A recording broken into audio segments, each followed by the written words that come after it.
Hello welcome back to my channel Shubh style. तो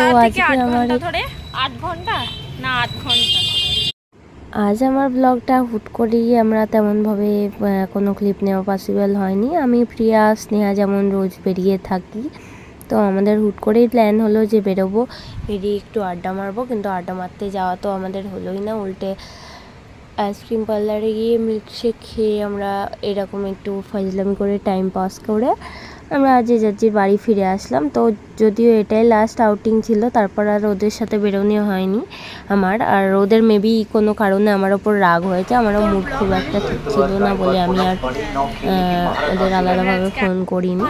তো ওরা আছে, তো ওদের রাগ হলো, আমি যদি ফোন করি এমনিতেই ওদের রাগ ভেঙে যাবে, তো ওই জন্য আমি রাগ ভাঙাই। তো সেই আমাদের মধ্যে এই ব্যাপারটা, মানে আমাদের ফ্রেন্ডশিপটা তো বহুদিনের, আমি দেখেছি অনেক কিছু হয়েছে, অনেক ফ্রেন্ড ভেঙে গিয়েছে, কিন্তু আমাদের ফ্রেন্ডশিপটা সেখানেই আছে স্টেবলি। তো আমাদের মধ্যে আমি একটা জিনিস দেখেছি যে সেইভাবে সেই বাকি টক্সিসিটিটা আসে না। তো এটা অনেক কিছু দেখেছি, মানে অনেক মানুষের জন্য অনেক করেছি, কিন্তু তারা পরে মনে করা তো দূরের কথা, পরে আমাকেই স্বার্থপরের ট্যাগ দিয়ে চলে গিয়েছে, শুধু বন্ধুদের ক্ষেত্রে নয়, অনেক মানুষের ক্ষেত্রে। তো সেখানের মধ্যে এই দুটো মানুষ যাদের কাছে আমি যেটা সেই হয়েই থাকতে পারি, আর ভুল বোঝাবুঝি কথা কাটাকাটি হলেও পরে সেটা ঠিক হয়ে যায়, আর এরকম বন্ধু থাকা মেবি খুব দরকার। তো অবশ্যই আমি খুব লাকি আমি এরকম বন্ধু পেয়েছি। আমাদের 10 বছর পর দেখা হলেও মনে হয় না যে অনেক দিন পর দেখা হয়েছে। তো খুব তাড়াতাড়ি আবারও একটা বেরোনোর প্ল্যান করব। আর যেহেতু আমার শরীরটা একটু খারাপ চলছে, তো সেই জন্যই ভাই তোদের খুব মিস করছি।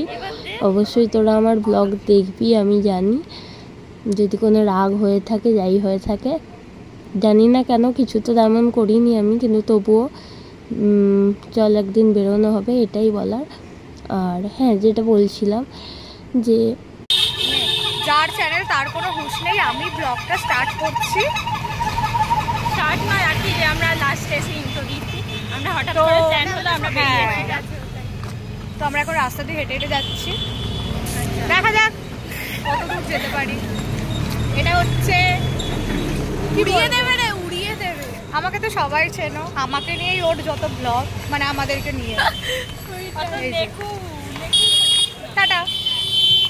আমাকে এক বলে ডাকলো যে আই আড্ডা মারবো বলে, সেখানে তো আড্ডা মারতে গেলই না, এবার অন্য এক জায়গায় ডাকলো, ডেকে এবার আমাকে পুরো আন্দুল ঘোরালো, ঘুরিয়ে লাস্টে প্ল্যান হলো আইসক্রিম পার্লারে যাবে, গিয়ে ওখান থেকে মিল্কশেক খেলো, খেয়ে যাই হয়ে যাক আমাদের লাস্টে আমাদের চা দরকার, তো আমরা ওই উদ্দেশ্যেই যাচ্ছি আপাতত। মানে চা গিলতে যাচ্ছে, আমি যদিও গিলবো না, কারণ আমার মিল্কশেক আমরা খেতে বসেছিলাম, আমরা খেয়েও নিয়েছি, প্লাস আরও তার বেশি আমাদের রেতে ঢেলে দিল, আর কি ঢেলে দিল। কিছুই বলবো না, দিনটা খুব ভালো গিয়েছিল। আবার দেখা হচ্ছে, টাটা বাই।